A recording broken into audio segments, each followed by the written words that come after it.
আমাদের কোটা বিরোধী আন্দোলনের প্রোগ্রাম ছিল, এজন্যই আমরা রাজপথে নেমেছি। আমাদের শিক্ষার্থীরা আমরা তো সবসময় মানে এই যে বরিশাল বিশ্ববিদ্যালয় বিএম কলেজ ছাত্র মিলে সহ বরিশালে আন্দোলন করার সাথে আমরা সম্পৃক্ত ছিলাম, এখনও আছি। এবং ইসলামী আন্দোলন বাংলাদেশের ধারাবাহিক প্রোগ্রামে আমরা অংশগ্রহণ করেছি।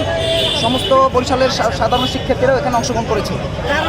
এর কারণটা হচ্ছে মানে কোটা বিরোধী আন্দোলন। এই যে কোটা ব্যবস্থা সরকার চালু করেছে, সেখানে মেধাকে মূল্যায়ন করা হয় না, মেধাকে অবমূল্যায়ন করা হয়েছে।